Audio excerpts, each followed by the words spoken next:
have no idea where this will lead us, but I have a definite feeling it will be a place both wonderful and strange.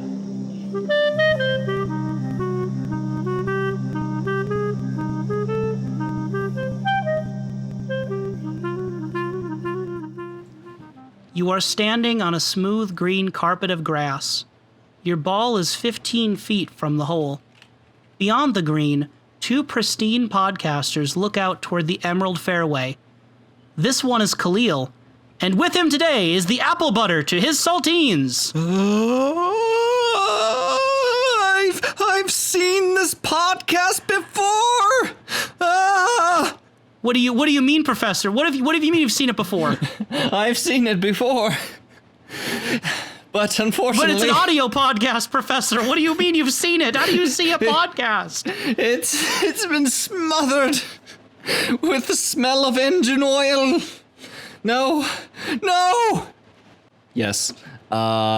So, Professor and I may have seen or heard or smelled or even tasted this podcast before because, funny story, we were recording this podcast about a week ago and we made a little offhand joke like, hey, wouldn't it be hilarious if somehow we lost half the audio so it was only one of us talking? Wouldn't that be really funny? I'll give you a hint what happened. Wouldn't that be really funny? I'll give you a hint. Yeah, it was definitely hilarious. Unfortunately, due to a few fun technical circumstances, my side of the audio was lost. But hey, that means that there is a secret Kalil cut out there. Yeah. So, if you all want to hear a one-sided conversation with the Kalil cut, please email snakeeyedreams@gmail.com. You've already got the Snyder cut coming, you know? I think this is the next step. So... basically, what we're trying to get across is that for you guys, this is the first time, assuming you're not re-listening to this podcast. For us, this is the second time. So if we sound a little bit more rehearsed, like we've been here before, that's why. Yeah, honestly, it's sad because the last cut, I was congratulated. We had guests, McLaughlin as well as David Lynch come and pat me on the back and tell me how right I was on all my opinions.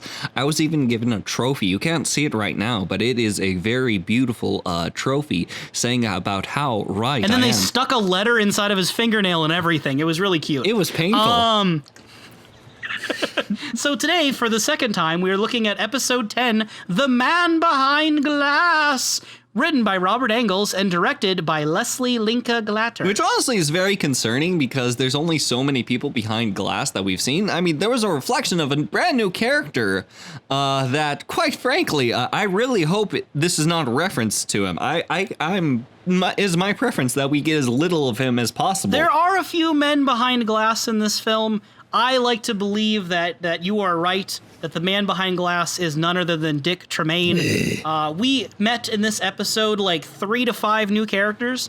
No, it's 5. 3 to 5. These other 2 are not partial characters. Okay. They are 2 in fact of them are characters, women, actually. Okay. by definition.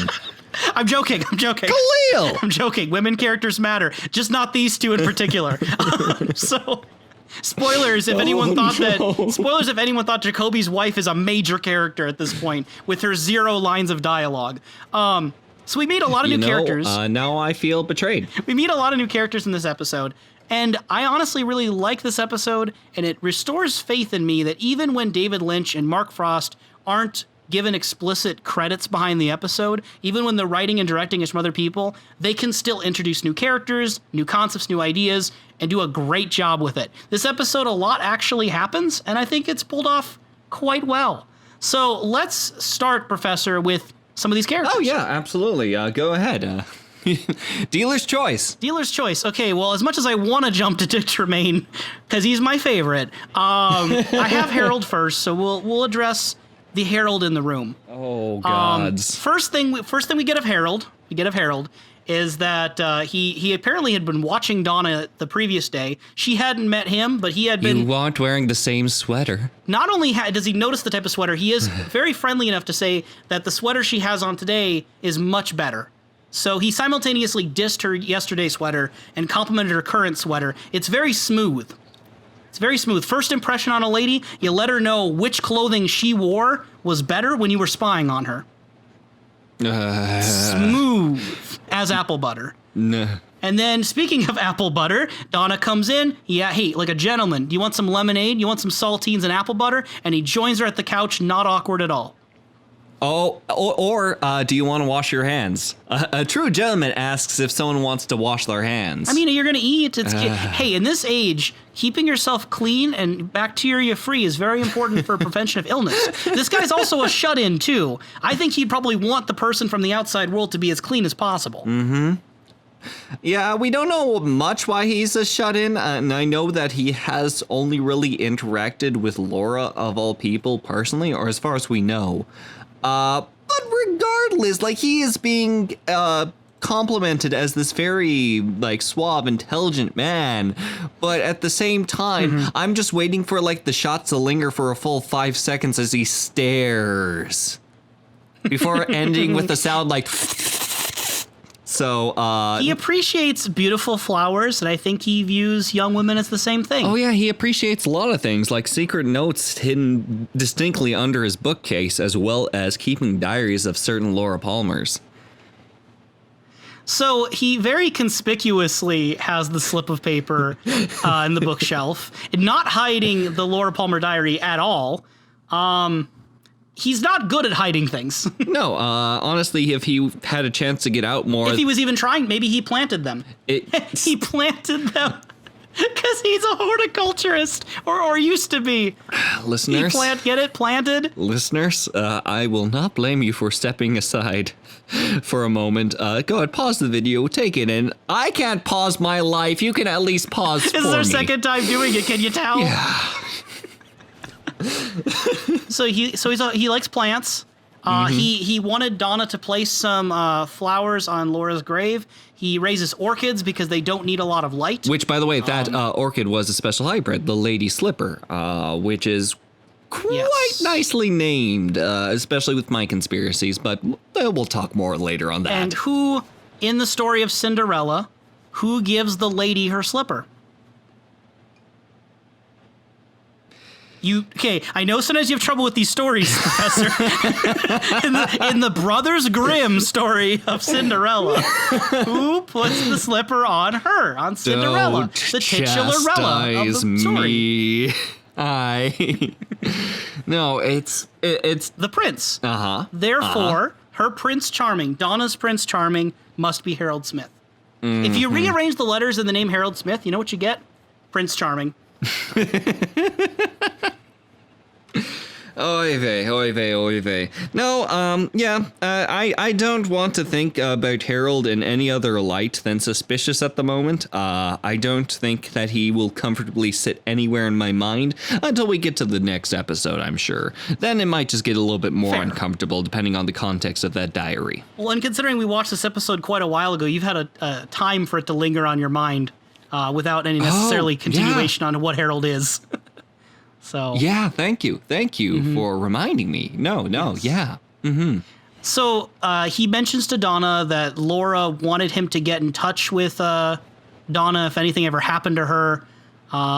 He said that Laura had told her that Donna would ask a lot of questions, and he feels like he knows her super well despite having never met Donna before from all the things Laura told him.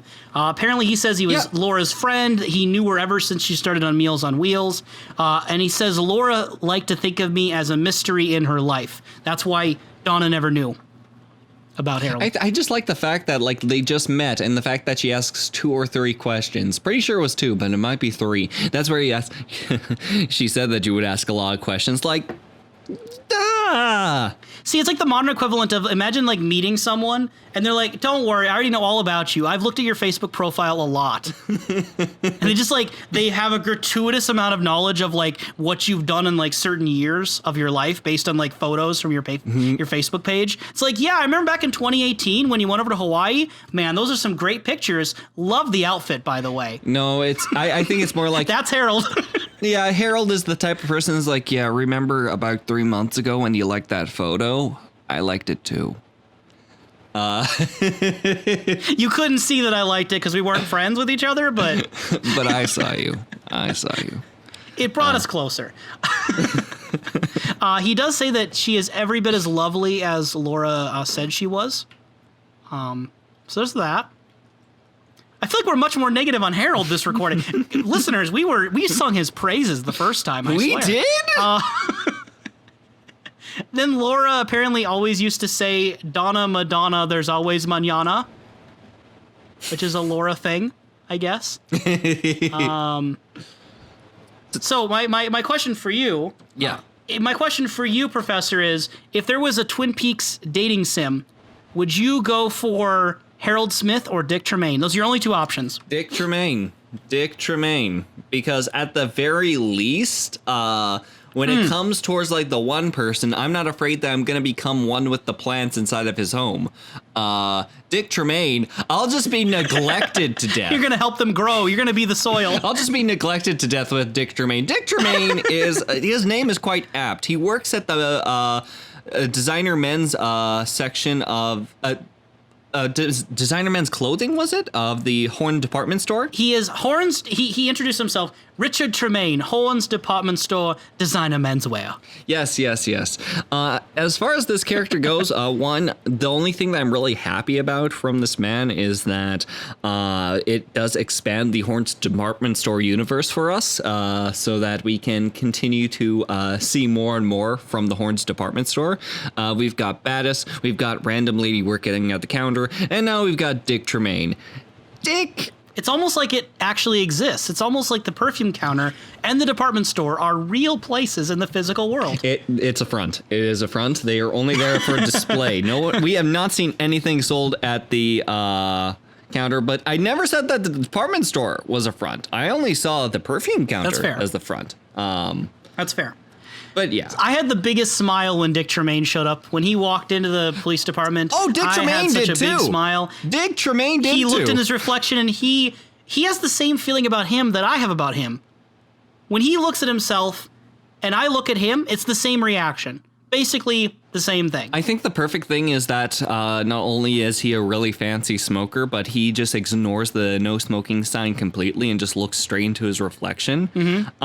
Well, that's just for the common people. No, like that rule doesn't apply to him. I think that's... It's an excellent introduction. It's more of a suggestion than a rule anyway. It's an excellent introduction, though, because that is Dick Tremaine's character in general. Yeah. He is someone that is so, like, self-aggrandizing, putting on this image that are beyond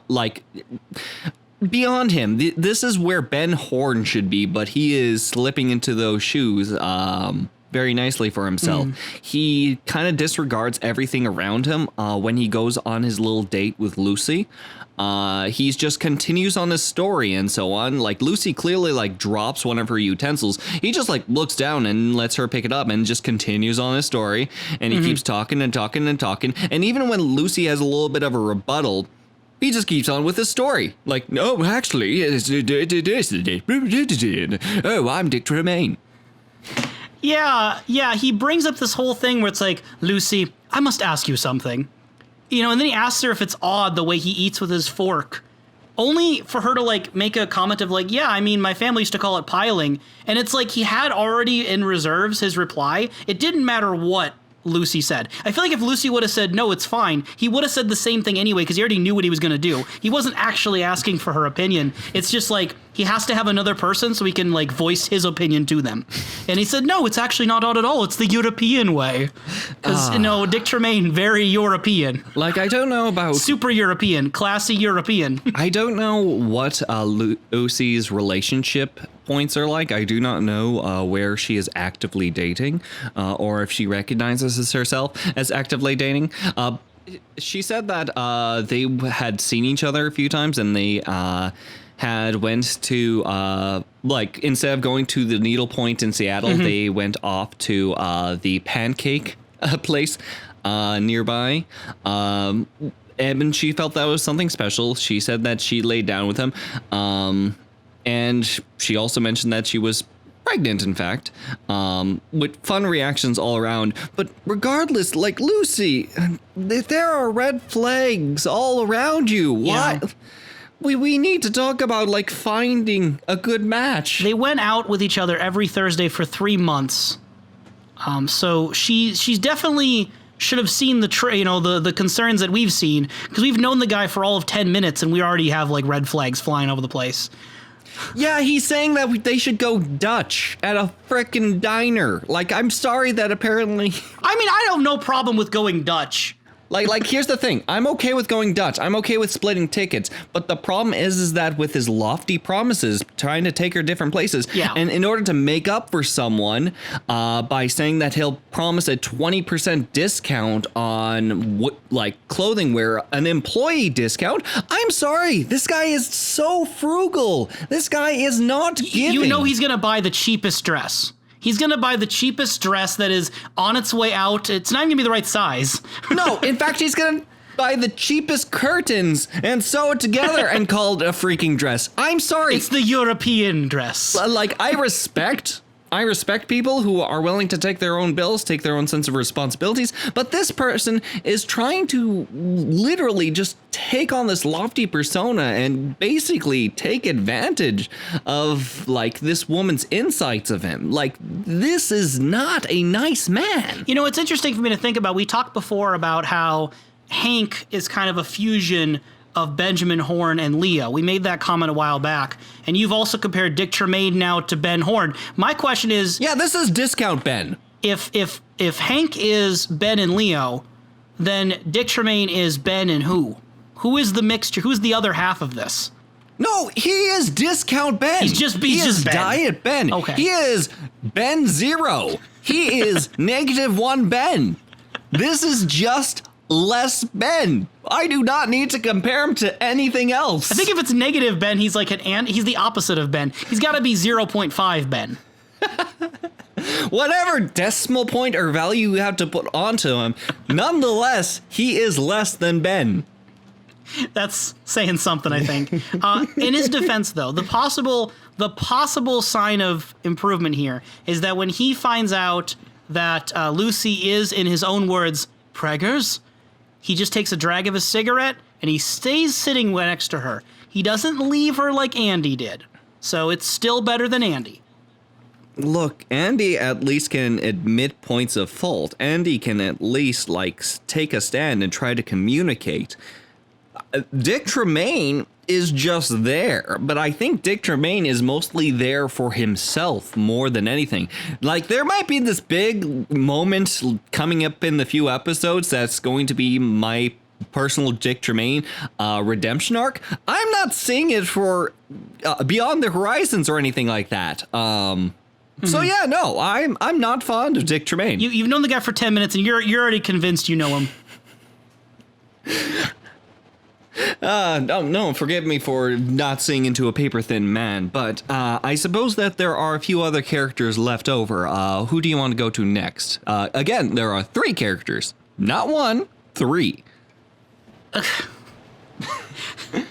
So in order of importance, next is Jean Reno. So, you know, one thing I was going to say is that, you know, I think it's fun hearing your reactions to Dick Tremaine. And of course, some of this is facetious. I know where these characters go, and I know if they're going to change or not. What I think is just really fun, though, about this episode is that Harold Smith and Dick Tremaine, we really did just meet them, but I think that they are actually some of the most clearly characterized characters in this show when it comes to first impressions. Mm-hmm. They are handled very, very well. Now, someone could say maybe it's a bit overbearing that their characters are too coming on strong. But at the same time, I think that that's kind of their appeal for some people. Harold is different from other characters, and you get to know that right away. Mm-hmm. And Dick Tremaine is, you know, whether you like him or not, again, he comes across very strong, but that's his personality. Dick Tremaine is not a subtle guy. Nope. That's the sense we're getting out of him. So our third main character, and we will get to our 2 other characters soon after, Jean Reno. I think he is helped a bit by the fact that this isn't the first time we've met someone in his family. There was a comment that you had made, Professor, or we had talked about in a previous podcast with the Renaults, and you were wondering how many more Renaults are there going to be. And I made a little quippy little fun conversation like, I don't know, it'd be funny if there were more of them. Finally, we have met the next in the assembly line, Jean Renault. From the makers of Bernard and the people who brought you Jacques, we bring you Jean, the next entry in the French-Canadian dynasty. Funniest part about it is that like Jean is probably the most French out of all his brothers. Oh, Professor, I got a joke for you, Professor. Okay, I'm listening. Okay, so you know how like there's that TV show called Duck Dynasty? So if the Renaults are a French-Canadian dynasty, they're not the Duck Dynasty, they're the Canuck Dynasty. Get it? Because that's a term used for Canadians. I don't know if it's offensive, by the way. If that's considered a slur, I apologize. Don't come at me. I never use it in my own life. I think my heart has stopped. I cannot feel anymore. This is the last podcast you'll ever hear from me. Thanks to that. But regardless, Jean Renault is introduced. Not much from him yet. Well, we actually do get a good amount of impressions from him. But as far as his overall presence, I'm still Team Jacques thus far. Jacques is still my favorite Renault brother. So in the battle between Jean going Candy's Dandy, you're more a fan of Bite the Bullet Baby. Yes, Bite the Bullet Baby. Not only is it an impressively shot scene, but it is something that will likely be lingering in the back of my head. The caramel moment was nice, subtle, and a good sort of delicious. Yes, delicious intro to him, but it's not going to be as nearly as memorable. Sure, but still, I'm anticipating fun things from Jean. He seems a little bit spiteful to Cooper and seems to be in it with Blackie. Yeah, he it's one of his main goals right now is to get revenge. Yeah, with everything happening with Audrey at the moment, since it seems that Blackie is trying to get her addicted to drugs, similar to how Jerry and Ben had done to her. It seems that Jean is stepping in because he wants vengeance against Cooper, who happened to be around. So it looks like One-Eyed Jacks is going to be playing a very fun role, at least in the upcoming episodes. In truth, like at the very least with John's appearance, time has always been weird, and being chronological in Twin Peaks has been weird. I don't know when this meeting is necessarily taking place. Could it be that a man was sent in, or he himself? It took place before episode 1, actually. It's the first thing in the chronological timeline. But seriously, could this have been something that he either sent a guy, or there might have been something upsetting that might have happened with the gunman at Cooper's door? I don't think so, because no, that wouldn't be the case, because I'm pretty sure waking up the next day, that's when the news came by. Yeah. So nope, never mind. Still just the milkman is the most likely killer. I think all we really have to go by I think all we have to good he's not out of the house yet. That's not a saying. But I guess all we really have to go by is that they've been recording this footage of Audrey to like basically get ransom money, and we haven't seen that get leaked out yet to Ben or the police or anything. We haven't heard about that yet. So odds are they haven't released that tape yet. On that tape, not really on it, but when they were talking about that tape, I think Jean Renault, his contradicting words are interesting. When it's Emery in the room, Jean Renault says that he wants 30% of the cut of the money they're going to get from Ben, and he wants the man who killed his brother, Cooper. And he promises in return that Ben will never find out that One-Eyed Jacks were the ones who kidnapped Audrey. But then after Emery Battis leaves, he says to Blackie that, you know that girl can't live now. So they're planning on killing Audrey. So he kind of sends contradicting evidence depending on who's in the room. So he doesn't really trust Emery with that information. But when it's just him and Blackie, it's like, all right, we're going to get the money, but we're not going to give Audrey back. They're going to have to do something else here. Yep. We also get at that moment Nancy. Go on. Nancy?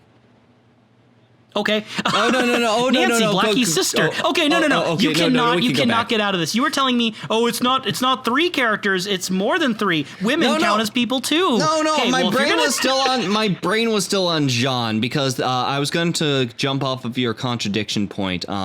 There's also that scene earlier that we're talking about with the little fun candy moment where he is being very sweet with sweets and almost like treating her like I would imagine some of the patrons of One-Eyed Jacks, if you will, just being very sensual and being very direct, but at the same time getting another syringe going. This sense of two-facedness from Jean is probably one of the most exciting points of the character with me at the moment. Mm-hmm. But he betrays very little in that either. Like, you can't really read him. Mm-hmm. You can't read his face. You can't read his feelings. Mm-hmm. So yeah, no, he's. I'm still excited, but still Team Shock. But yes, talking about Nancy. You know whose feelings we can read? Nancy's. Yeah. We can read Nancy's because Nancy and Blackie don't want anything to do with each other, and that is immediately very clear to us. We don't know why. Yeah, and it seems that Nancy as well as Jean have a lot to do with one another. Don't know about their more official relationship, but it does seem that they're quite loving around one another at the very least. Even in quite lusting around each other at the very least. But I don't know if we can call it love at this lusting, point. Regardless, there's even still this little toyish comment in which Blackie goes about saying, "You're gonna have to send her away," and the sister is just more so. It's like, "No, but John," and John's like, "Yeah, no, we'll get everything that we want, so yeah, she's gonna stay." So, well, and she won't even talk to Blackie, so she has to have Jean be the interpreter. Yep. I think that's something I would find on like Rugrats. Like it's very, very immature. Last thing I guess I had on Jean specifically, I was disappointed that the opening credit scroll, when it goes through at the opening, it does say, so and so as Jean Reno. I don't remember the actor's name. I apologize. But it does spoil that Jean Reno is going to be in it. I wish for this first appearance, they just hadn't said who it was going to be. I mean, I understand contractual obligations and everything. They probably didn't have a say in it. But I really wish that they could have just said the actor's name, and then from that episode on, we could say Jean Reno if they want. But kind of spoils it's going to be a Reno. Now, but the advantage, though, is that it seems that they took that instance and put it in a good scene, because I was absolutely distracted because Ronette was convulsing all over the place, and that had come up, but I didn't notice through my first viewing, so I was just completely oblivious to it. So Jean still remained as a surprise. Sure. So I still gotta say, for whoever put those scenes together, thank you. just to keep making it the best of a bad situation. Yes. They should have just made it really tiny font.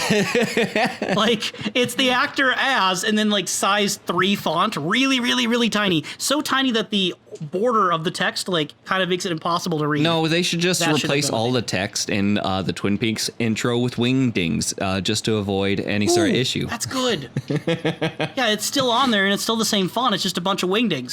That would definitely not draw attention. While we're talking about Jean and Audrey here, a little side thing that I think would be good to talk about.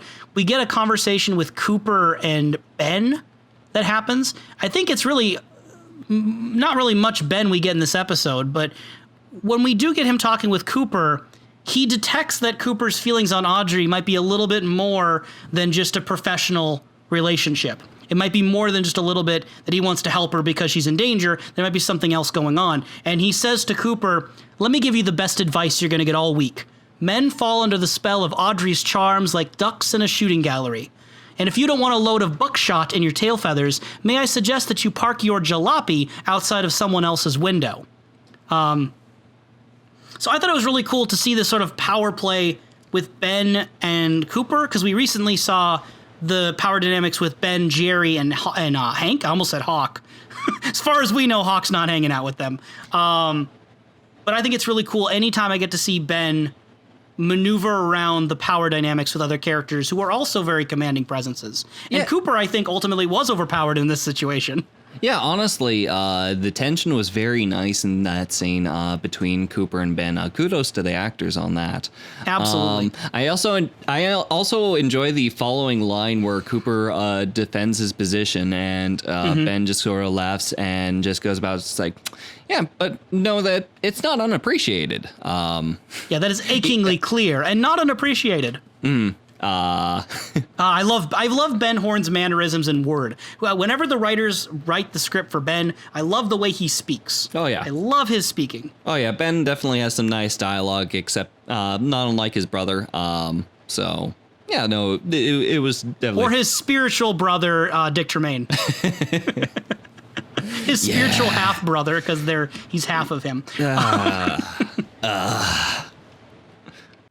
But of course, we gotta say that there's still one more character, Kalil, that I'm not gonna let you escape on. Let's talk about Dr. Jacoby's wife, the lovely Hawaiian woman, whose name is escaping my mind and my notes. Iolani. Yolani. Iolani. I don't know. Okay, I actually don't know how to say it. I apologize. But she is the last one needed to form Captain Planet. If you were to get the combined power of Harold Smith. Okay, what element are these people? Harold Smith, is there like a dark element in... I feel like Captain Planet was all like nature things. I don't know if darkness was one of them. We're going to revise them, okay? We're going to pretend. So yeah, it's earth, air, it's earth, wind, water, fire, and heart. So clearly, as far as Harold goes, he's definitely earth. He's dealing with all his little plants here and there. Plants. I think that Dick Tremaine is heart. He's a loving man. Are any of these people heart? Okay, maybe Iolani's heart. We'll give her heart. We'll give her heart. She seems very affectionate toward her husband. Yes, we'll give Jean fire because truly he is as unpredictable as fire itself. Yeah. Dick is as lofty as the wind. He just carries himself away. Mm-hmm. And who's left with water? And Nancy gets water because that's the only thing that's left. And that suits Nancy so well. Whatever's left over, just give it to her. So the master of the heart ring, Iolani, is at the hospital, and Jacoby's got like his whole area of the hospital is all decked out in Hawaiian everything. Apparently Iolani doesn't live in Twin Peaks. She lives at their place in Hanalei.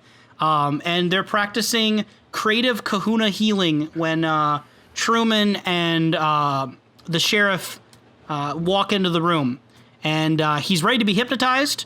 He even has an auto-suggestion program that he uses that he gives to Cooper because he's been under many times. He knows what it's like to be hypnotized, and it seems like they're going to use hypnosis to try to get more information out of him to fill the gaps in his memory. And like most things, Truman just goes with it.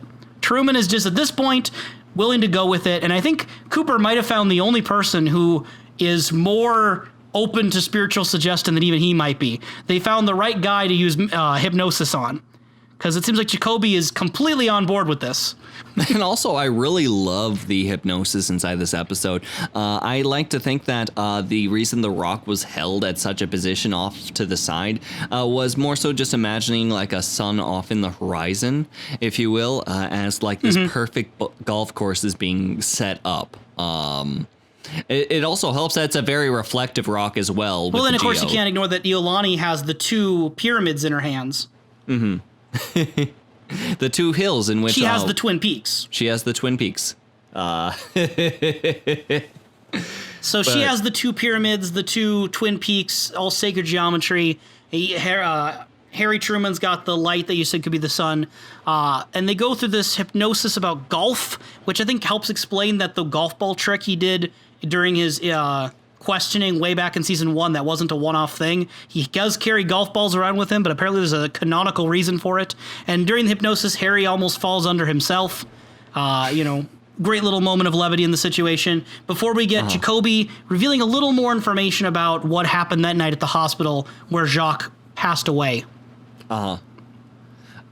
So he says that originally when he was talking to them, not under hypnosis, he said he smelled scorched engine oil in the hospital. But then when he's under hypnosis, he kind of changes the story a bit, and he says he smelled engine oil at the park. air is filled with it, which Cooper then redirects like, nope, let's talk about the hospital.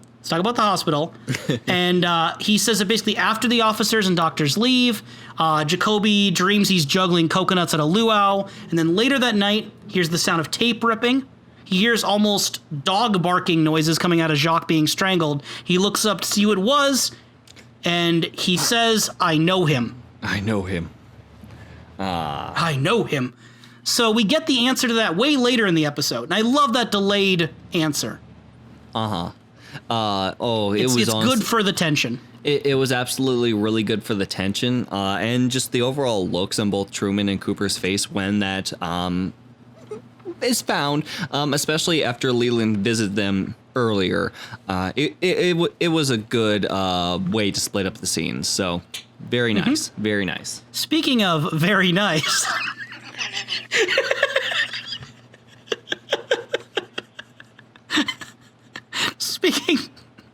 Speaking of very nice, the log lady. I was just appreciating how smooth the transition was. How natural. No, it's still natural. I'm admiring its nature. It's not. So the log lady, we get an intro with it. You wanted to talk about it. Talk about it, Professor. I'm gonna have to go off the cuff because apparently I tried moving it, but it looks like I cut it completely from my notes. So here we go. I can open up what the exact words were. Yes, could you do that? But yeah, we'll talk about the log lady. Absolutely, positive, profusely. Don't cut anything. We're good. Twin Peaks episode, and this one was called "The Man Behind Glass." Click. I forgot to put the second S, but they still knew what I meant. There we go. I found it. Okay, so episode 10. What's a good log lady voice? I got this. Letters are symbols. They are building blocks of words which form our language. Languages help us communicate. Even with complicated languages used by intelligent people, misunderstanding is a common occurrence. We write things down, sometimes, letters, words, hoping they will serve us and those with whom we wish to communicate. Letters and words calling out for understanding. Margaret Lanterman. Honestly, I love your Muppets audition. I think you're gonna make it really great out there. But it's what I was born to do. But yes, as far as the log lady goes, I especially like this intro. I think it's a very nice bridging point from the prior episode to this episode, mainly because there was that one lovely message brought from the cosmos down to us, in which we can only hope to interpret what the owls are not what they seem, and Cooper, in fact, means as well. It's definitely fun to kind of look out and see what sort of communication scrutiny can come from these situations, even in this episode. I think that the biggest highlight has to be the start with the log lady intro, talking about that, and the discovery of the diary of Laura Palmer. I feel that anything we're going to read from that book definitely is going to try to tell us something, but I don't know whether or not it's going to be something I'm going to fully either trust So or what you're saying, understand. Professor, is that at this point in time, you do want to read The Diary of Laura Palmer, the book. Okay, so listeners, this is probably going to be as good a time as any, but Kalil managed to convince me that I will be looking into the book, so that around the end of season 2, we'll be having a little book club in one of our episodes where we'll talk about the books. The biggest thing that convinced me is one that of our episodes is going to be multiple episodes, Professor. potentially, but what I'm... You don't realize how dense these things are. I don't, but as far as these books go, the thing that excited me the most was the fact that with Audible and with... Are we sponsored? We're not sponsored yet. Not sponsored. Not sponsored yet. But it actually does... Call us. It actually does have the actors taking on reading roles. Laura Palmer reads The Diary of Laura Palmer, We have was it the actress who plays her? Yes. Yep, the actress who plays. Or maybe she it is really. Sorry, it isn't. She's it's real. actually Laura Palmer. She is real. Because she's not dead. Because she's not dead. Exactly. Yeah. She's not only is she not dead, she's also real. Yep. So. No, that's excellent, and I'm very happy to hear that Professor has acquiesced to my request, because I am a big fan of the books. I think that they contribute a lot to Twin Peaks as a whole. That's not to say I like them all equally, but I do appreciate what they contribute, and I think they're just as important as any other piece of the puzzle. The worst part is that I've ordered the books and they are sitting on my counter and I can't touch them for probably a very long time as these episodes trickle out. So that is my torture. Once we get through suffer. season 2, a lot of your doors will open up. Oh boy, open those floodgates. Yeah. But yeah. So speaking of opening anything, when Seamless. Cooper's door was opened up, he got shot one time, right? Remember that time that Cooper got shot? Kind of forgettable instance. We learned from Albert in this episode that Cooper had been shot with a Walter PPK, which is James Bond's gun. So Albert is confirmed to be a James Bond fan, or James Bond is real and shot. No, he could just get the information in general from, like, maybe he has like someone he lives with that's big into James Bond that he happens to know that side bit of knowledge, or maybe there could be like a comparison like Wikipedia thing that the agents have access to that he's just reading through, like Walter PK. What sort of references can we get? Oh, it's James Bond's gun. So we can't pin down that he is a fan, but we can at least get the idea of either A, the person who shot it is a James Bond fan, or B, one of my personal thoughts, which is again crazy conspiracy corner, is with the fact that the last person Cooper was working with, Wyndham Earl, a retired agent, and a retired agent coming out of the blue, and an agent's, whether it is stereotyped or not, gun shooting him, it definitely draws some concern. I don't think it's a stereotype to say that agents typically have Walter guns. PPKs, That's just a fact. that might just be like movie magic, like saying like, oh, this looks like a nice gun. It looks like it'll look very sleek as an agent. I don't know if it's an agent standard or if it is going to be something that agents would usually carry. Let's just face it, media is very embellished with all sorts of interesting things. How people handle guns in movies alone is something in which any person who's taking gun safety can be like,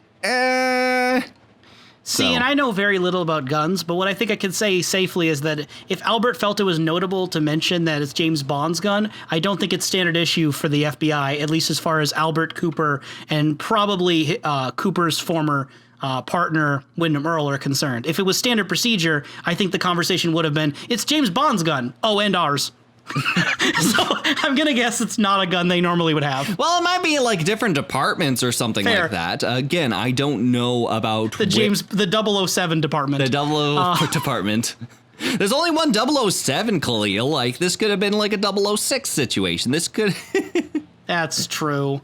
That's true. Albert didn't do a whole lot in this episode, but the stuff we got with him is really, really prime Albert material.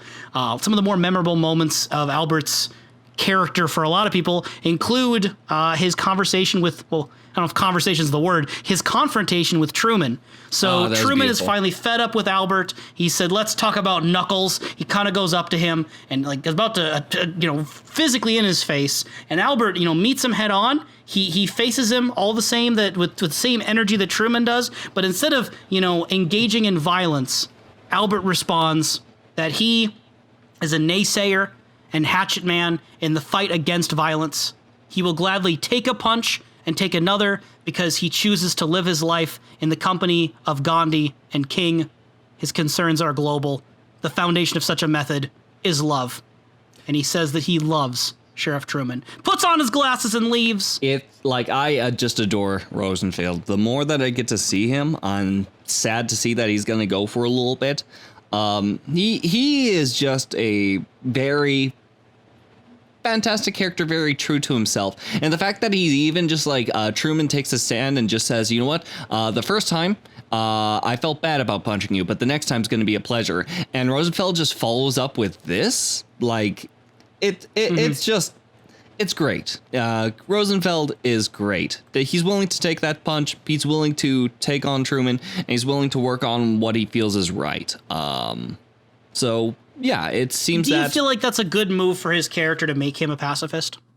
Does it fit in line enough to make sense? I think that it is a line enough to make sense. He works on things in the most official sense. He sees that Truman does something that he feels that is out of line. He takes the direct course of making his report. When he sees that there's an opportunity for him to shine, he just takes up his bags, he's ready to go, and he's right on the job. When Truman tries to confront him, he returns the sense of confrontation, but not out of a sense of just like overall spite or vengeance, but overall just saying like, you're gonna put your feet down, I'm gonna put my feet down too, and this is where I'm at. Okay. I genuinely do believe in Rosenfeld's love and adoration for people and his work. Even though he does come off as spiteful and he does come off as very angry at his surroundings, he's just being blunt about everything that he sees. This is a yokel town to him. It is something that he is not used to, and he is just overall sees humor in it all. So, no, Rosenfeld is fantastic. Rosenfeld is great.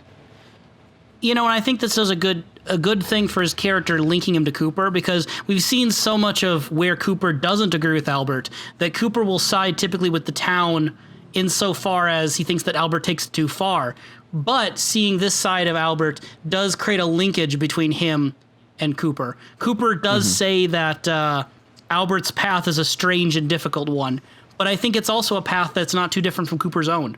So I think it does link the characters really nicely. And, I guess we'll have to look moving forward. If we see Albert in a situation where someone's in danger, will he use violence to save them? He's mainly there to do like forensic work. He's not someone who we see at any point so far trying to take down crime with a gun or anything. But the real question, for me is if Cooper's life was in danger, or anyone's for that matter, if Truman's life was in danger, would he take action or would he not? I think is going to be interesting to look for. He'd bite the bullet, baby.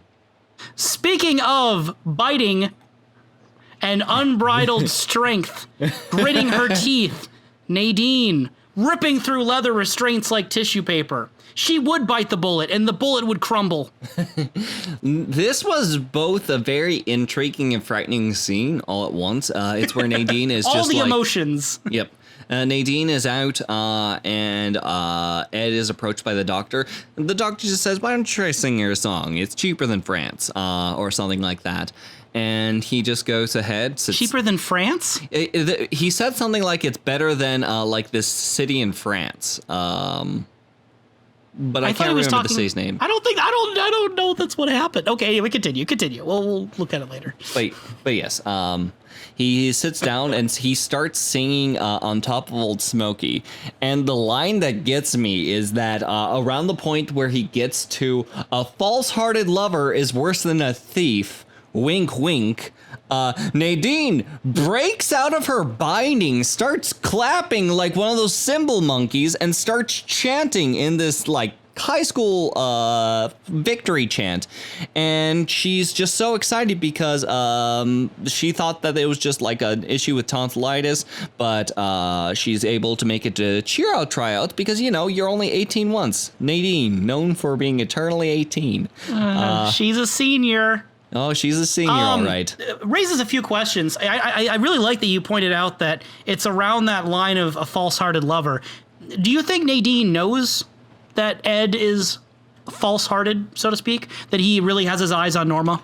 I think that she has her own personal fears. I don't know. Because she does seem to react strongly to Norma when we did see them interact way back in like episode 1. They do act hostile toward each other.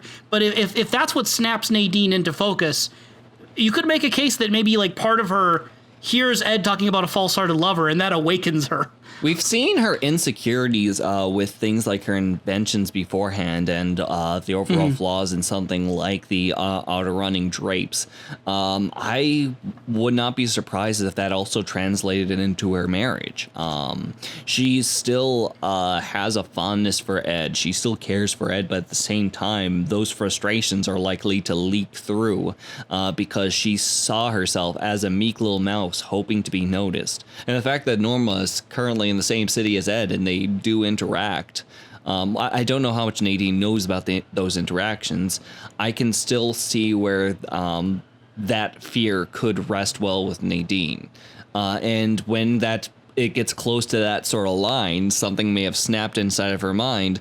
And right now she's having a few cognitive issues, as it were. So hoping the best for Nadine because she's been through a lot, but it's definitely going to be interesting when she tries to go to high school and she is likely promptly stopped. I think it's really interesting. Nadine's character is an odd one. And I guess what I'm trying to cohere my thoughts here is that there's a lot of characters in Twin Peaks with clear eccentricities and like weirdness about them. And Nadine is someone who kind of walks this line where her character is very tragic, has consistently been tragic, may or may not continue to be, but I don't think this revelation is fully positive. I think we can both agree this doesn't bode perfectly well for her. It doesn't So bode there's well. a lot of tragedy about her. And I think like there's moments where it really does settle in as sad. I mean, the previous scene with Nadine was her, taking the pills. Like, it's very, very sad. There's no humor in that moment. And what I think Nadine captures so much is this mood juxtaposition that we have this scene of Ed singing this song and trying to console his wife who may never recover. And it's a very tender moment. And that tenderness is directly undercut by, Nadine rising up and clapping, with this steeplejack cheer. And it's something where I think if it's handled badly, it could definitely be something that upsets people because Nadine is a character who is not mentally well. She has not been mentally well since the beginning of this show. I don't know what you want to label it as, diagnose it as, but, you look at a character like Johnny. Johnny is a one-off character who's kind of in the background so far, who is known to have developmental issues and a lot of mental issues, but he isn't focused on. And they also don't use it necessarily for laughs. It might be used for a strangeness, which it could be offensive in of itself, but Nadine is ostensibly a character with mental health issues who's used for comedy. And that can get really dangerous. It can. I don't think it's been a problem so far for me as a viewer, but I could see someone else watching this and not liking the fact that they use Nadine for laughs. As far as Ed's reaction to what happened to Nadine, sure, someone could derive humor from that, but I honestly kind of had the same reaction as Ed, just looking at the situation, just wide-eyed, and it's like, okay. This is where we're at. It's such a mixture of tragedy, shock, and humor, where different people are going to look at it different ways. I think Albert's reaction to listening to Ed, like last episode, is actually really revealing because there are two ways to look at like Ed's and Nadine and Norma's story. You can be like really sad about like the tragedy of their situation, or you can laugh at the absurdity. And both responses are valid and realistic. That some people are going to see all this drama and the absurdity of life, and their response is either to cry or to laugh. Both are responses when life gets weird and painful. Those are two very real world ways of looking at life. So I think, not to overestimate Twin Peaks and Nadine, but I think there's something to that Nadine is such a crystallization of both emotions. That she is simultaneously someone to feel very, very sorry for and like want the best for, but just the same, she can be one of the funniest characters to people. Yes. It's a tough balance. It is. Speaking of balance, right now Truman is trying to balance out his feelings toward a certain character whose name rhymes with Mosey. Mosey Mackard. Do you know who it is, Professor? Man, I really enjoyed the introduction of the sixth character called Tozy Tackard. No, Josie Packard. We actually get a little bit of information on this episode. Good news. It seems we haven't seen her yet, but it seems she's not dead yet. Josie's in the building. Josie is not in the building, but Pete did call saying that Josie will be in the building. Yeah. So we'll be getting more Josie later. Don't know about Catherine or where her whereabouts are, but at the very least, we're going to likely get Josie back. And the person who seems to be chasing Josie seems to be doing pretty well as well. He's staying at the same hotel as Cooper. What really confuses me about this man, like, obviously this guy's going to cause a little bit of conflict, but like after Cooper is done talking to Ben, this guy just makes a beeline straight for Cooper, just like gets up and walks his direct direction right in line with him and just follows him down the hall. Now, whether or not there are scenes we're just not seeing between Cooper and this strange man is to be seen. Whether or not Cooper might know more about the Josie situation is to be seen. But regardless, it's definitely a weird detail to look at. But I don't think it's accidental. I cannot say more than that, but I think there are ways to look at that make sense. Absolutely. That's all I can really say. No, really, and that's kind of where I'm leaning at. Like, I'm kind of like leaning on the sense that Cooper might know more. We just don't see it. The most telling reactions have been with Cooper when he's addressed Truman about Josie in the past. Right. So, yeah. I look forward to that. Elsewise, who knows? This might be that fun little red herring that he just personally really likes to follow closely behind people, and it's just his personal quirk. Well, whether you want to consider it a weakness or a strength or neither, Cooper and Truman, one thing they have in common is the soft spot in them. Because what happens in this episode is that Cooper is at first warning Truman not to let his feelings get involved too much. So if Truman wants to go speak to Josie, he has to question her as an officer. He has to question her as the sheriff when Josie is involved in all this, peril. Yes. Where Catherine and Pete and everyone, the sawmill, all that stuff's having a giant question mark. Josie mysteriously disappears is very convenient, and Cooper basically saying, Truman, you have to be setting your feelings aside. But then Truman points out it's easier said than done, which Cooper, without really revealing why, we know why as an audience, but he is like, you know what? You have my blessings. So Cooper recognizes, just as I think a lot of viewers will recognize, that Truman's interest in Josie is not too potentially different than Cooper's interest in Audrey. At this point, while he did decline Audrey when she was in his bed, he did recognize that was a barrier he would not cross. It doesn't mean that his feelings are turned off. Yes. And whether it's, again, a weakness, a strength, neither, both Cooper and Truman have that. So Cooper isn't going to stop Truman from letting those feelings get in the way if that's what needs to happen. So, interesting. Indeed. So not only is there some suspicion with the law enforcement on Josie, around the time that Cooper and Truman would have been talking, again, if the Twin Peaks timeline is correct in what I'm thinking it is, it was around that time that Shelley was actually in the sheriff's office as well, talking about Leo. So Shelley is talking to Truman, says that she loves Leo, and the scene reminds me a lot of Hank with Norma way back when in season 1, because Norma would not testify against Hank, and similarly, Shelley will not testify against Leo. Now, we know behind the scenes the reason is because Bobby is recommending that they keep Leo in the house basically to get insurance money out of him. Cooper seems to pick up on some of these thoughts a little bit. Do you think that the double R just stands for just like the sound of just like regret or poor decisions? It stands for...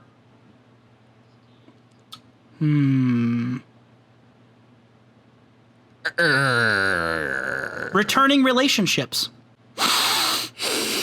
That's a stretch. That's a stretch. I think mine's better. It's as stretchy as Log Lady's pitch that she chews on. But yeah, so Cooper seems to pick up a bit on Shelley and smells like insurance money. So basically what Cooper does is he agrees with her basically and says, you're right. I can tell that you've thought a lot about this. You obviously love Leo very much. You hope he'll return. And you are obviously in love with the Leo that is going to come back one day, hopefully. And then he kind of like just kicks her out and she's like, what? As she's being kicked out. Yeah, and hopefully he'll see how great of a wife you are. What? Yeah. So, yeah. It just kind of shoves her out of the room. And it's interesting that he has not picked up on Bobby yet. I guess it's a situation where he has never seen Bobby and Shelley in the same room together. I don't think anyone has. Back when Bobby was at the hospital, he didn't put anything together why Bobby was there. He vocally wondered, why is Bobby here? He's not hurt. And he also hasn't figured out Bobby's behind the insurance deal here. So despite how you think Bobby is not the best at hiding things, miraculously, it's actually probably the best kept secret in the entire town at this point is that relationship. Forget about the secret of Laura Palmer. Let's talk about the secret of that relationship.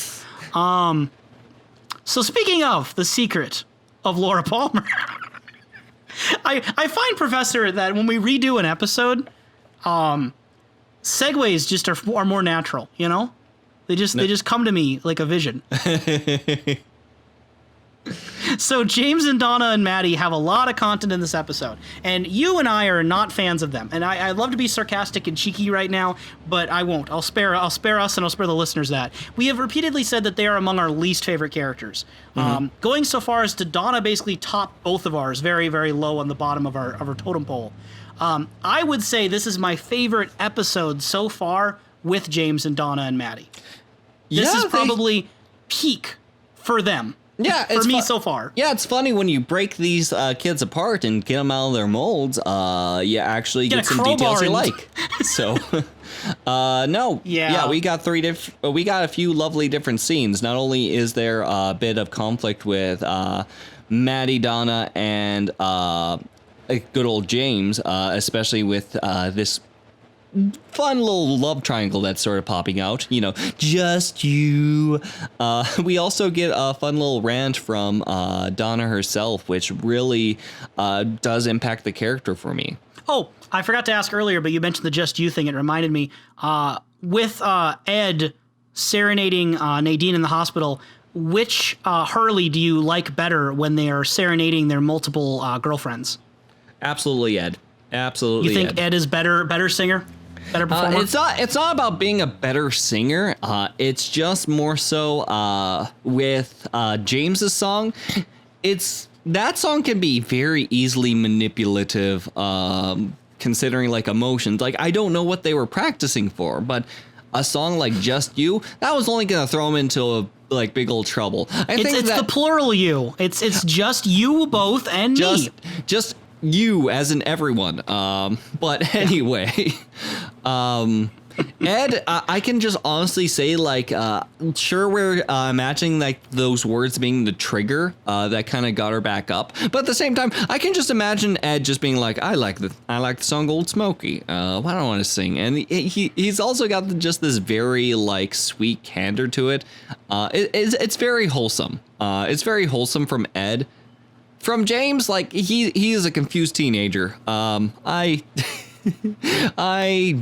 don't really feel too much for his song other than, you messed up, bud. You messed up.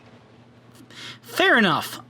He didn't mess up too bad, though, because the police do recognize that the cocaine was planted. So they do let him out of the prison. Cooper told him, listen, I almost forgot his name. I was going to say Johnny. Jeremy. James, that's his name. Listen, James, if you ever need to talk, you can talk to me. Don't try to take everything on for yourself. Don't try to figure everything out for yourself. Again, warning him, I don't want to see you here anymore. And James, instead of responding in any single way, says nothing, pivots, awkwardly. He doesn't, turn, he, pivots, and then struts out the room. He struts out the police department. So I don't know to what extent it's clear he took the advice that was being dished out to him by Dale Cooper. We then get James go to the diner and meets up with Maddie. And we get a recognition here that James is aware that Donna is trying very hard to look cool. He says to Maddie, doesn't her smoking bother you? Referring to Donna. She's trying to act all tough all of a sudden. So, I don't think every situation we need characters to confirm what we're already thinking, but I think it shows that James isn't completely clueless. He may not be, the tallest orchid in the plant, but he's also not the worst either. So he confides with Maddie. Yeah, but then again, after he does end up confiding with Maddie, and just after that sort of talk about realization, and Donna just kind of comes in and just talks about, it's like, yeah, well, you know what? I met someone while doing the deliveries for the Double R for Meals on Wheels. It's like, oh, okay, well, those old people. They have pretty cool stories, huh? Yes, pretty good, cool stories. Like, yeah, well, there's this guy that they're sweet and charming, and Donnie Stewart goes out. Obviously, this is not word for word, but it was basically the emotion. And for once in my life, I sympathize with James. Because I'm thinking of James here just sitting here yeah, Donna's been acting weird recently, hasn't she? And then Donna comes in, hey, I met someone really cool. Unlike someone I know takes smoke and then struts out the building. And I'm like, I feel for James here. I'm not saying James is an innocent party by any means. He's not. But I feel for him in the sense that, man, Donna would be annoying to deal with right now. I don't, yeah, but with the scene that follows, I don't quite, because later on, we get the fun moment where, Cousin Maddie and James are inside the same room, and, during a bit of, distress, they hold one another, and James goes in for a kiss, in which they do kiss, and, Donna and again, he's no him. Innocent party. He's just as confused. Both of them are a mess. Oh, yeah, they're an absolute mess. And I can understand why Donna feels the way she does about James. It goes both ways, In that moment, I can sympathize with James, but in other moments, yeah, I agree, I can sympathize with Donna. But yeah, with the fact that right after, Donna catches him, he's like, wait, and immediately, wrecks the Palmer household's side table, chases Donna out. Donna drives away, and he says, why? James, I can probably give you a couple of reasons. I don't think you're entirely clueless of the situation, but I can give you a couple of reasons. So yeah. I guess if I can step back a little bit, adding on to the emotions that they already feel toward each other with Maddie, with Laura's memory, James is also further messed up by speaking with his mother. It didn't get shown in this episode. This was the episode in season 2 where there was originally in the script going to be a scene with James and his mother, but there were casting issues. She doesn't end up showing up in this episode, and this had previously been planned for episode 4, so this is the second time, and unfortunately, we aren't going to see the mother now. No. But we do get the sense when he comes back, he talks to Maddie and says, God, I hate her. He's just really upset. And it kind of brings back that idea earlier. He said to Maddie at the diner that he feels sometimes like he just wants to get on his motorcycle and drive away.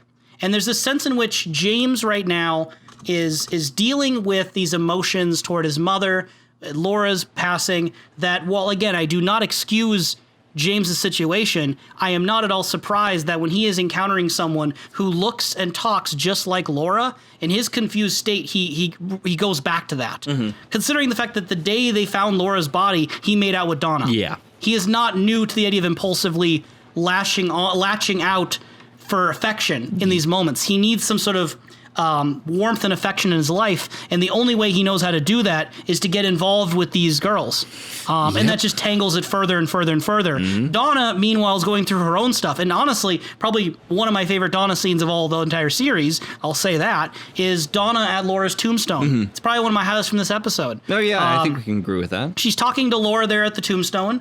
She talks with Laura at the tombstone, and she says, Harold's an oddball, but anyone can seem like that when you look close enough. Which is a surprisingly mature thing for Donna to say. She looks at Harold and is like, yeah, he's weird, but anyone, if you look too closely at them, you see their weirdness come out. But as she talks to Laura, keeps talking about James and Maddie, she gets more emotional.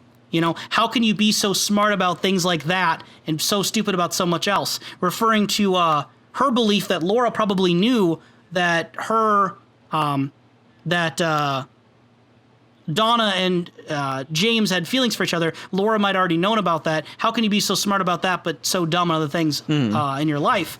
And says, I'm mad at you. I'm mad at you. When it was you and me and James, it kind of worked. Now you're gone. I love James, and it's a mess. I want it to be like you, Laura, to have your strength and courage. But look what it did. Look what it did to you. As much as I love you, Laura, most of the time we were trying to solve your problems. And you know what? We still are. Not mine or James's or Maddie's, but yours.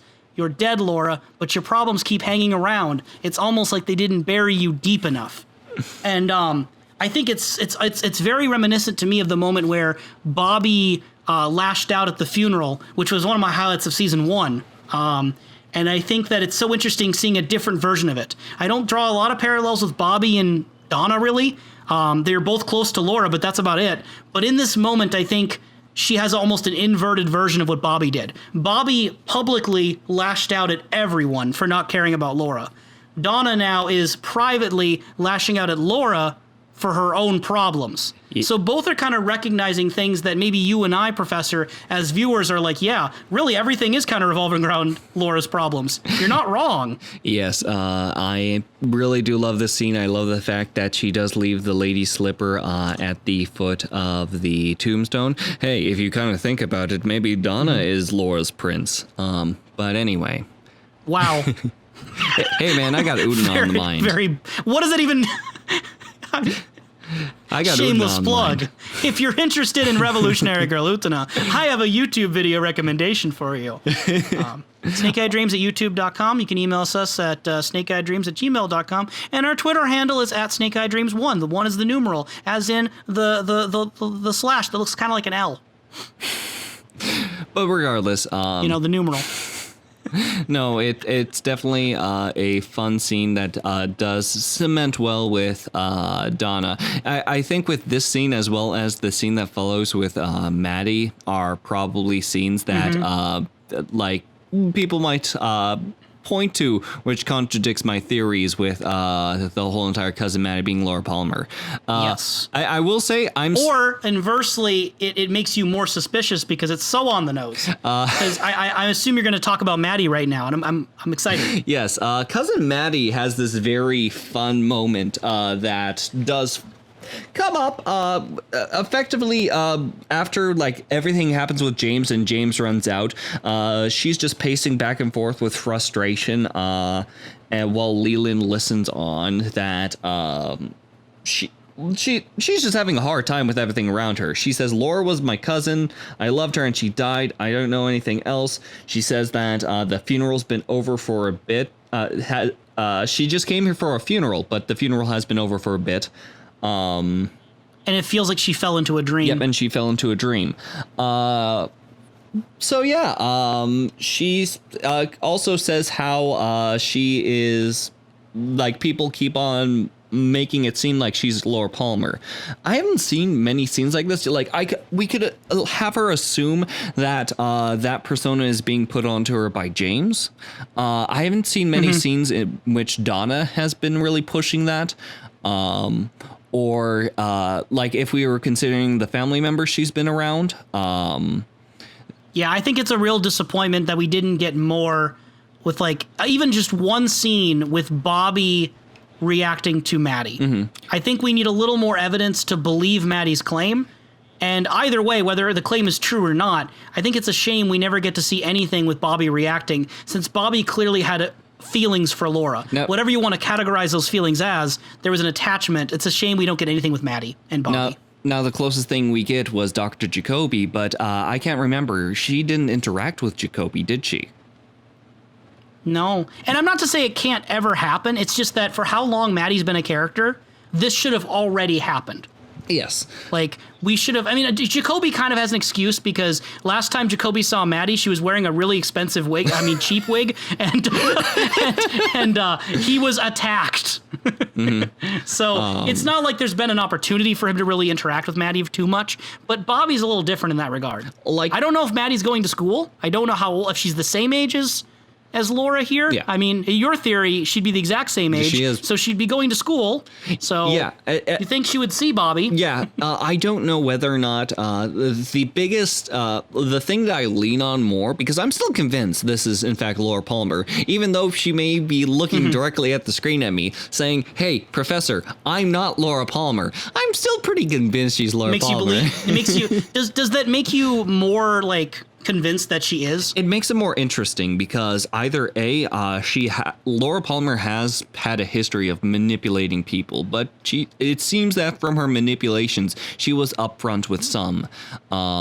So whether or not this is another layer, that could be an issue.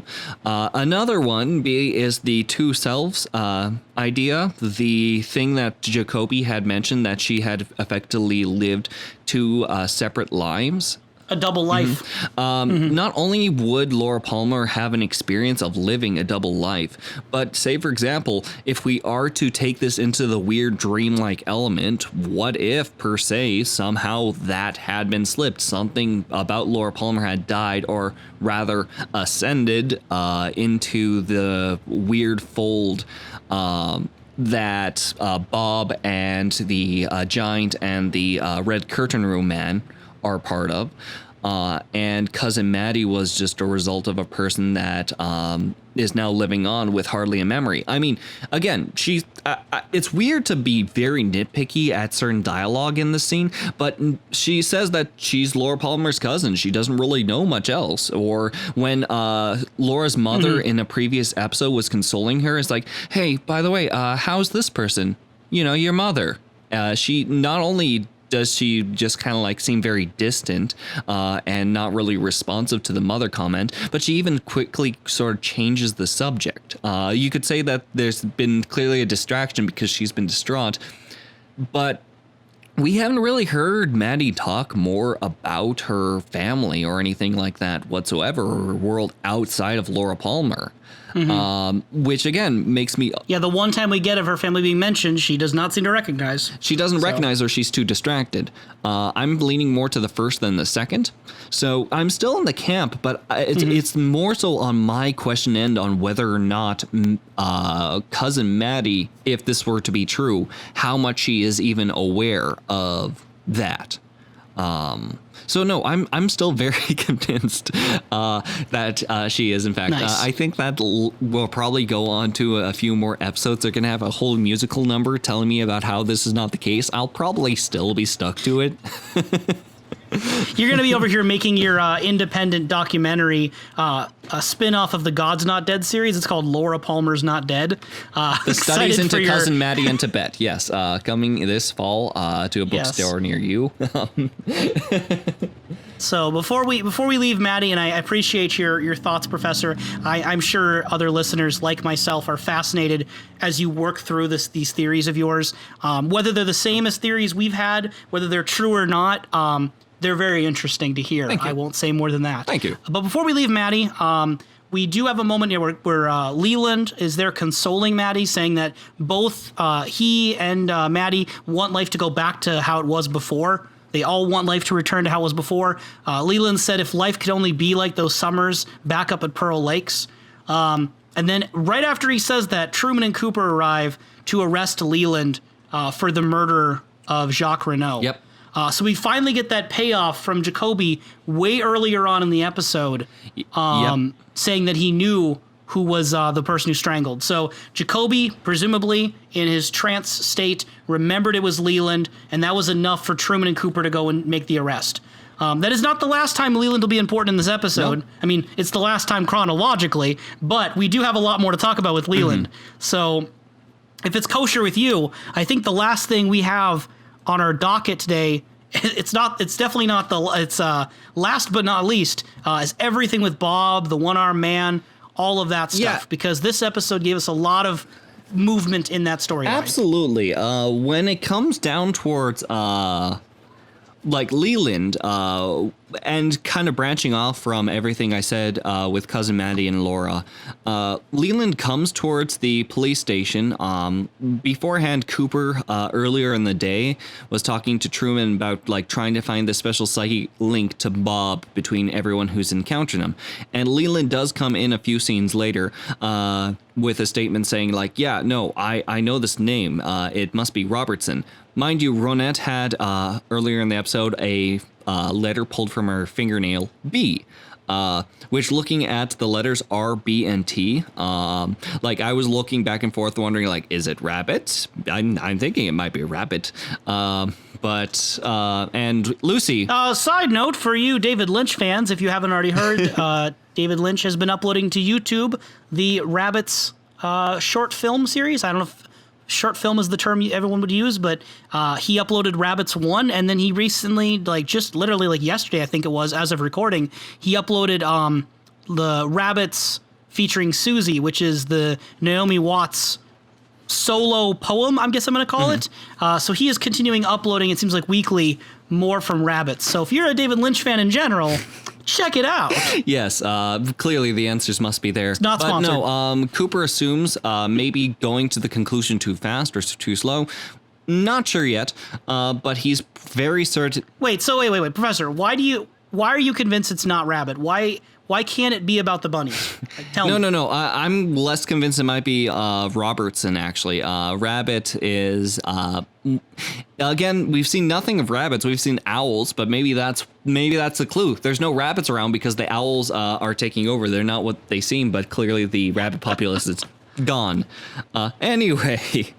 I think Cooper might be drawing conclusions a little bit too fast, but he does connect like Bob to these letters, believing that maybe Robertson is trying to be spelled out, or rather Robert. So we get to learn more that apparently Leland met a man by the name Robertson in a nearby house, which currently now it's boarded over, being investigated.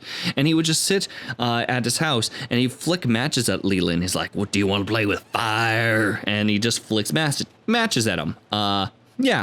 Sounds close to our guy at the very least. I think it's really interesting that Cooper was about to like walk away from the conversation, and they really didn't ask Leland much about it. Like, they finally found someone who knew, or at least claims to know, the man in the photo. And as soon as they're given the words Robertson, like, okay. And they're about to, like, walk away without really questioning more, which I think is really strange for Cooper, who believes so much in, like, fate, coincidence, dreams, that when he finally meets someone who's like, yeah, I know that man, he doesn't, like... ask more questions. He just kind of like was cool with just like walking away. But as soon as Leland does flick the match and say that, he's like, well, that's got to be our guy. The play with fire guy has got to be our guy. And then again, he leaves. He doesn't really question more on it. So that limits our information too. You know, if we were going to, is there anything more to that story, or is that really all there is? I just think it's weird that as an investigator, he doesn't stick around and ask more questions of Leland. I mean, he'll have plenty of opportunities now that Leland's been arrested. Yeah, which honestly was pretty good timing, considering, like, I don't know how forward he would be on the information while being behind bars. So, but overall, that was a fun scene nonetheless. But speaking of chronological mysteries, or what timing even is in Twin Peaks, we do get a little bit of shoe sizes being checked out. Finally, after purgatory eternity in the sheriff department, finally he's finally able to offer the sheriff some shoes. So Philip Gerard, our one-armed man, is trying to sell some shoes to Sheriff Truman. And he wants something economical and a bit cheaper. And, you know, Philip Gerard's very accommodating and interested in making the right transaction with him. But then he looks over and he sees just kind of randomly the picture of Bob, the sketch on the table. And he has a little bit of a reaction. He has a little bit of an episode.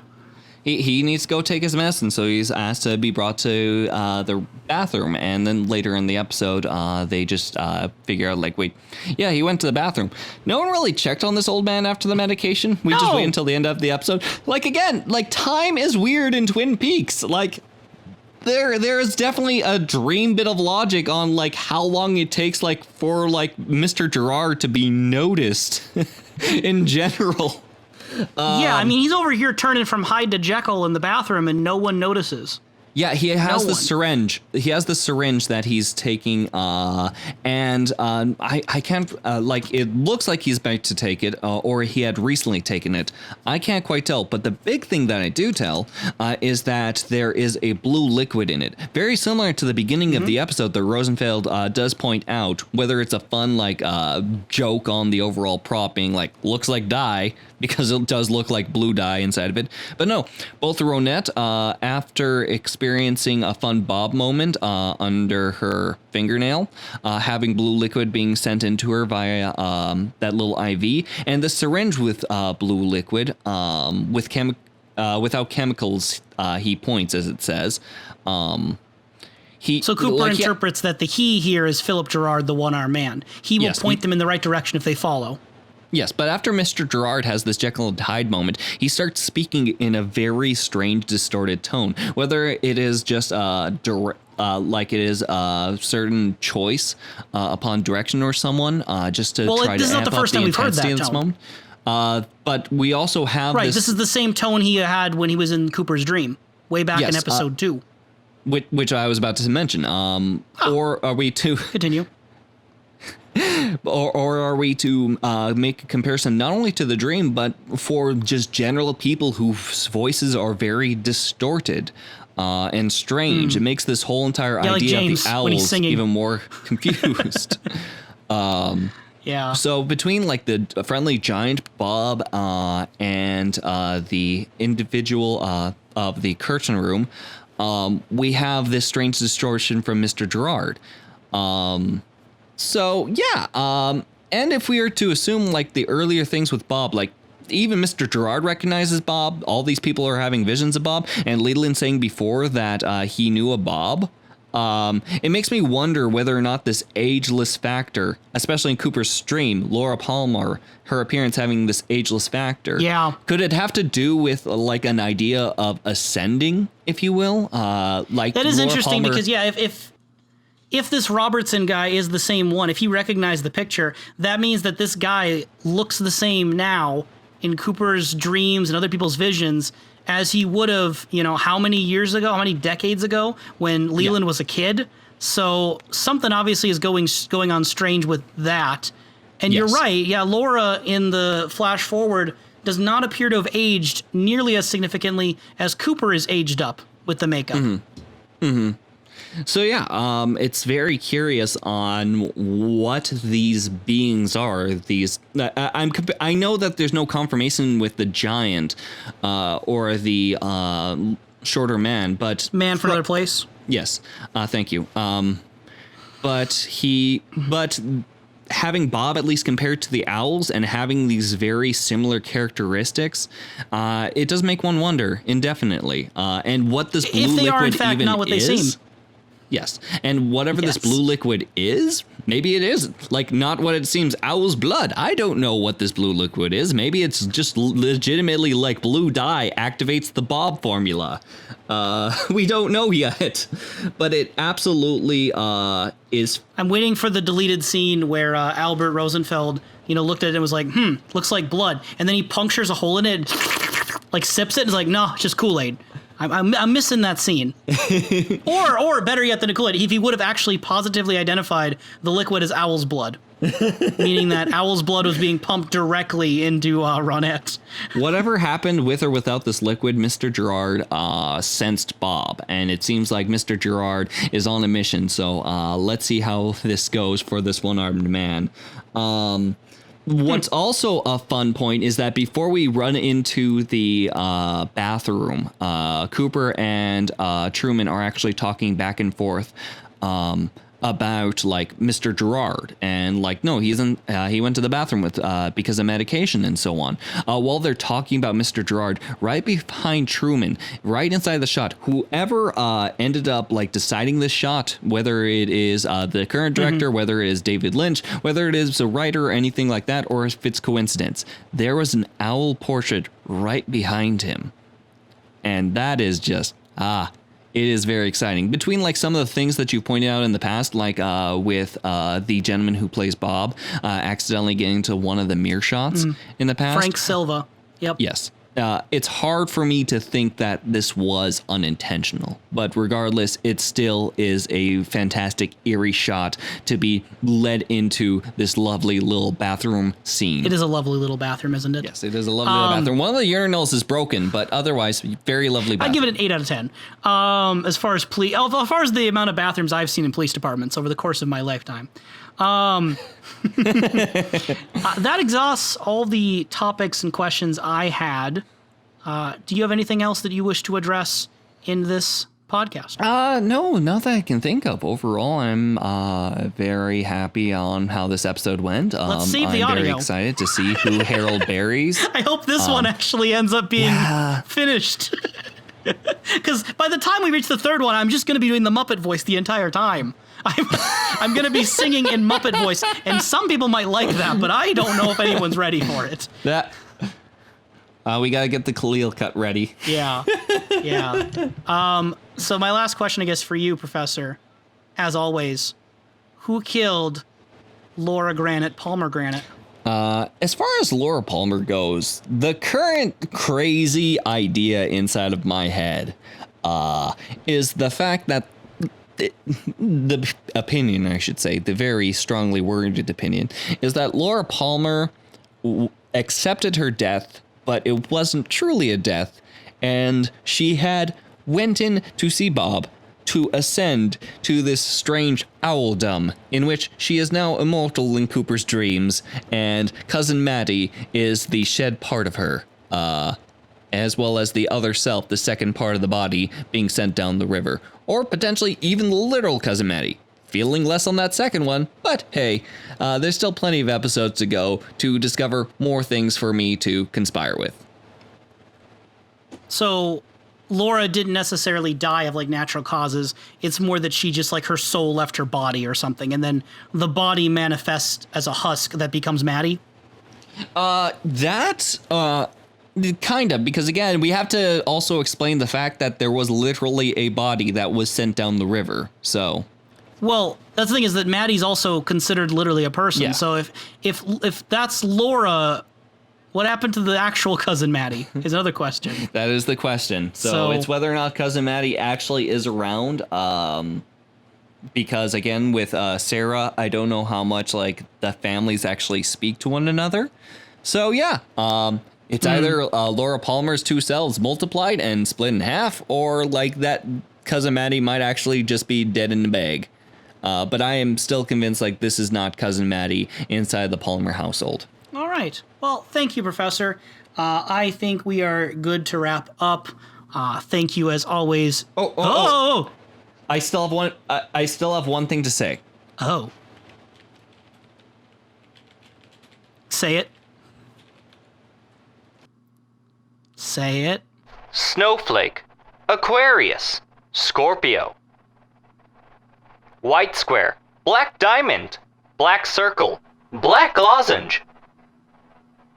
Cancer, upper right shadowed white square, Scorpio. Black diamond, Cancer, thin black lozenge, Virgo, Aquarius, Pisces, black square, Capricorn. Have a good night, everybody! Click.